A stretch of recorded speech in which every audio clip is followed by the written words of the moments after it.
Eleições americanas, a gente só sabe falar disso, Eduardo Oineg. Boa Que tarde. loucura, Isabel. Que loucura. Também dormiu pensando no mapa? Não, pois é, na verdade é assim. Há uma semana era Biden.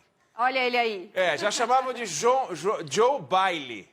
Lembra? Vai dar um baile, lavada, as pesquisas vão arrepiar, não sei o que e tal. Ontem, quando eu fui dormir, meio que tava Trump. De repente, hoje, já virou um troço que pode ser Biden. O fato é o seguinte, é uma eleição inacreditável.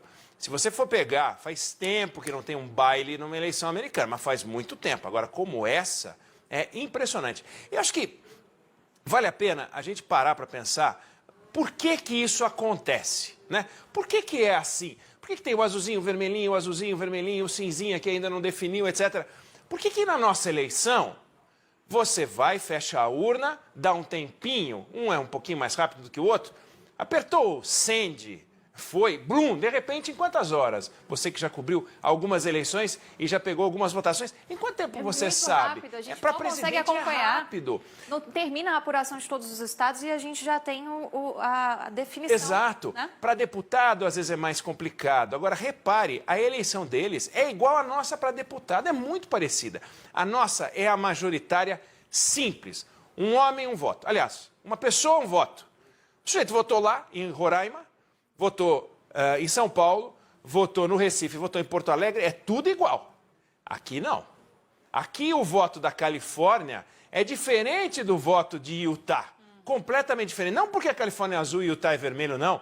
Porque eles pegam, criam um número de distritos aqui e daqui sai um número de representantes, como é no nosso Congresso. Então a eleição deles é uma eleição proporcional e leva o fatiamento dos estados. E é uma coisa curiosa. A definição dos distritos dentro de um estado é feita pela Assembleia Legislativa e pelo governador. Não tem uma justiça eleitoral lá.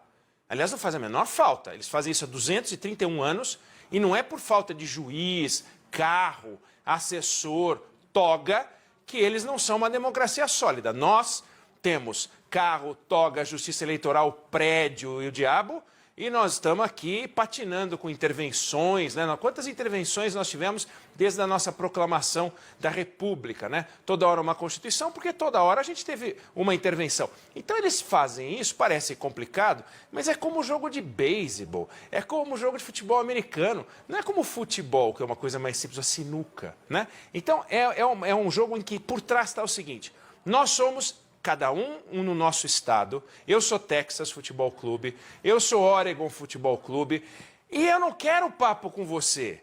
Nós nos unimos para algumas coisas, para outras não. Eu tenho a minha legislação para arma, eu tenho minha legislação para pena de morte, eu defino com que idade você pode começar a dirigir, eu defino várias coisas. Não vem cantar de galo para cima de mim com esse papinho federal. Não existe isso, não. Narcotráfico, ok. Terrorismo, ok. Atentado a prédio público federal, ok. Do resto, eu cuido de mim. Não preciso de você. E eu vou mandar para você uns caras aí para definir o presidente, porque isso a gente concorda que tem que ter. Então, são estados que se unem.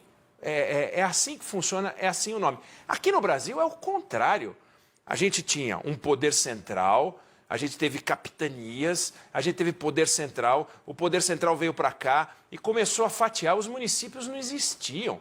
Eles começaram a existir, a fatiar, fatiar. Resultado, tudo nasce do centro, do poder central, distribuem os dinheiros como uma benesse, os prefeitos ficam de pires na mão, os governadores de pires na mão, tem estados que não podem fazer nada sem o governo central, lá não é assim. E a eleição traduz essa independência dos estados e que produz essa apreensão, que dura o quê? Uma semana?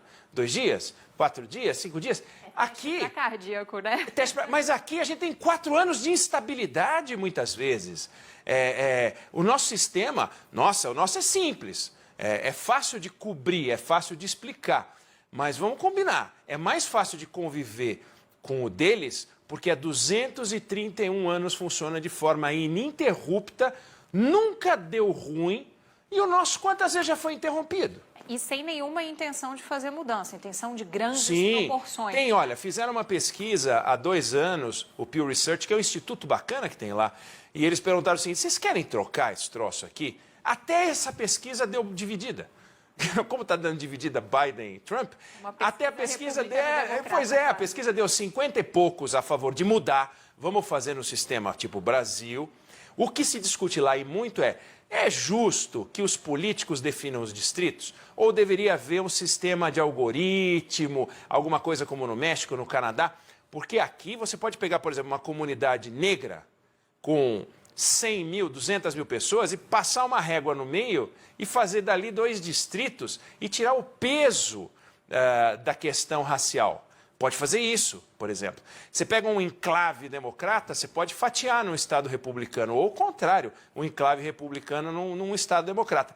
E eles vão mantendo, por isso que tem alguns estados que ninguém mais nem quer saber, que já sabe, não, Texas é sempre republicano. Alasca, ó, que ali não está pintado ainda e ninguém está nem olhando para ele, porque sabe que vai com Trump. Exatamente, por aí vai. Então, é uma eleição muito interessante, ela é um pouco cansativa. Agora, para nós e para todo mundo que está em casa, estudando, a gente aprende o nome dos estados americanos, não é mesmo? A gente vai convivendo com esses nomes, fala, olha, aprendi mais um, eu não sabia nem como pronunciava. Sempre tem como aprender mais um. Não é? Sempre. Porque vai mudando, né? Lembra, a gente ficava de olho na última eleição, a Flórida era tudo, de repente... a Flórida já passou. Passou, acabou, aí virou Pensilvânia. Nunca pensei que a gente fosse, né? A gente falou, nossa, a gente tem que estar preocupado com a Pensilvânia, com a Geórgia. Você fala, que coisa interessante. Ou seja, é um país que realmente valoriza o cidadão, e isso lá é muito forte, o conceito de cidadania. E o Estado. O Estado é tudo. É realmente uma confederação. Aqui não, aqui o Estado não vale nada. O Estado, não o Estado no sentido abstrato, mas os estados, as unidades federativas, lá valem muito. Aqui vale muito pouco. Eu e o Orneg passamos o intervalo analisando esse mapa, porque a gente não pensa em outra coisa, só nesse mapa na cabeça. E, Orneg, a gente estava comentando aqui fora do ar sobre essa diferenciação que há e que para a nossa cabeça aqui no Brasil é muito complicada, porque aqui, para presidente, quem vencer no voto popular, quem tiver mais votos, vai lá e ganha. E nos Estados Unidos, não necessariamente. Acho que isso ajuda a explicar um pouco esse olhar com ressalvas que a gente tem para a eleição deles, né? Pois é, e a gente pega, por exemplo, a eleição para deputado aqui, como é que funciona? Você tem, digamos, um certo número de votos, certo número de cadeiras no estado, divide o número de cadeiras pelos votos úteis. Aí, por exemplo, pode acontecer no Brasil, da Isabel ter 100 mil votos, mas para entrar, o deputado tem que ter 101 mil votos. Aí eu tenho 1.000 votos, mas o meu partido teve 300 mil votos. Eu entro como deputado com 1.000 votos e ela não entra com 100 mil votos. Ué, a gente está achando estranho isso aqui, mas é estranho também isso. Ou uma eleição... Para os puxadores de voto, por exemplo, são comuns aqui você pega ali o exemplo que a gente falava do Tiririca. Aí o cara entra, põe 1 milhão de votos dentro do partido, e a gente teve deputados nessa eleição que também foram campeões de votos, bota a gente como eu com 1.000 votos, e você não entra. Então, a gente valoriza mais a legenda aqui, lá eles valorizam mais a força do Estado e o domínio absoluto. Se a maioria é democrata, somos todos democratas, na maior parte dos estados. Se a maioria é republicana, somos todos republicanos. De certa maneira, o nosso Congresso tem essa coisa um pouco exótica também. Se tem um camarada, se a legenda tem um domínio absoluto, você está subordinando também as pessoas às legendas. É uma forma de organizar. Para Senado no Brasil, por exemplo, tem eleição que coloca 1/3 do Senado, tem eleição que repõe 2/3. Quando repõe 2/3, pode acontecer, a gente tem que votar para 2 senadores, pode acontecer do segundo senador de todo mundo ser o primeiro, porque todo mundo vota nele, e os 2 primeiros que aparecem nas pesquisas, em primeiro e segundo, dividem os votos, um deles fica de fora. Também é exótico. As nossas eleições para vereador, para deputado estadual e para deputado federal são bem esquisitas de explicar. Tem coeficiente eleitoral, tem a quantidade de votos vai depender, tem ajustes. Muitas vezes, na questão dos ajustes, que tem a ver com censo, etc., acaba acontecendo de você sair uma primeira lista e você falar, são esses os 8 que vão ganhar? Pode ser, ainda vai ter o ajuste para ver qual é a quantidade de votos válidos para definir o coeficiente eleitoral. Tem também umas confusões no Congresso. É que para presidente, que é o que interessa para nós, porque o nosso presidencialismo é muito, muito, muito mais forte do que o deles. Pode parecer estranho o que eu estou falando, Mas não, o presidente americano não tem no jogo americano o poder que o nosso presidente tem no jogo brasileiro. Poder mesmo. Os estados, né? Poder sobre os estados, poder sobre o orçamento, poder sobre a política externa, poder sobre tudo. O nosso presidente pega uma caneta, ele dá uma assinada, aquilo vale. Tudo bem, eles têm a bomba, aperta um botão. Mas mesmo para apertar o botão, não é assim. O presidente fala, dá aquela caixa lá, dá aquela mala, vão apertar o botão que vou declarar a Terceira Guerra Mundial. Não é assim que funciona. São ritos, razão pela qual um presidente irresponsável nos Estados Unidos faz menos estrago do que um presidente irresponsável no Brasil.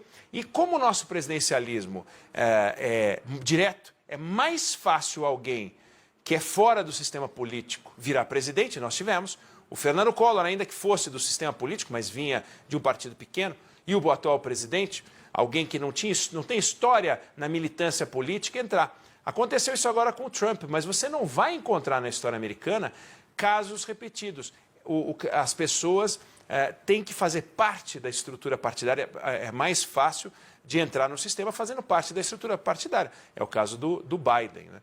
Agora, para a gente arrematar aqui esse nosso bate-papo, ontem, nesse mesmo horário, a gente falava das reações diferentes do presidente Jair Bolsonaro e do vice-presidente da República, o general Mourão, que adotou um tom mais de neutralidade. E hoje, um dia depois, com um cenário ainda não definido, mas com algumas pistas para a gente do que possa acontecer lá, o próprio presidente Jair Bolsonaro, ele baixou um pouquinho o tom, não escondeu o favoritismo dele, mas foi um pouco mais alinhado ao que o Mourão tinha dito ontem, né, Oineg? Pois é, o presidente Jair Bolsonaro, ele aprende.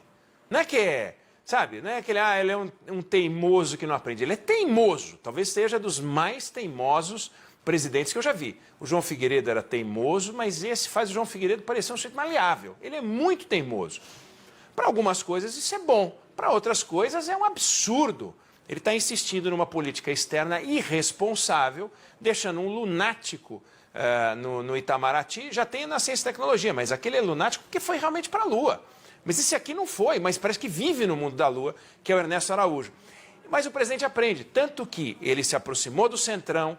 Ele ficava, lembra, de costas para o Congresso Nacional e viu que de costas para o Congresso Nacional ele podia sentir aquela flechada aqui nas costas. Falei, ih, caramba, é melhor eu me aproximar. E se aproximou. E vai governar com quem? Com o PSOL, com o PT? Óbvio que não. Então ele se aproximou da ala do Congresso que pode ajudá-lo. E agora está fazendo movimentos. Se ganhar o Trump, é óbvio que ele vai ficar feliz. Mas se ganhar o Biden, ele já está começando a se preparar, porque é aquilo que a gente conversava ontem. Existem os Estados Unidos, eles não vão cuidar da gente. Quem tem que cuidar da gente somos nós.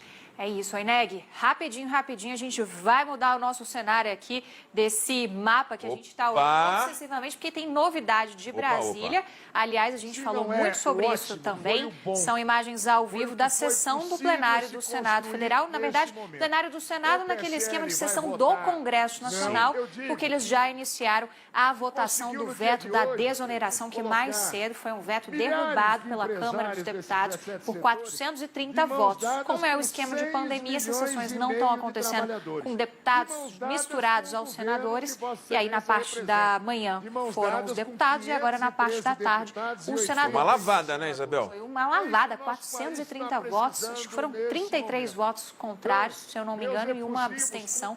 Foi uma lavada e desde julho se esperava essa lavada por conta dos riscos que se tinha para o planejamento das empresas no ano que vem, para os riscos principalmente sobre a questão da empregabilidade. São 17 setores que geram 6 milhões. 6 milhões de empregos. Então, o Congresso Nacional recebeu um chamado da sociedade, ouviu a sociedade e reagiu. Isso é que é importante, isso é que é bacana da democracia. Vamos ver agora como é que vai ser no Senado. Não deve ser diferente.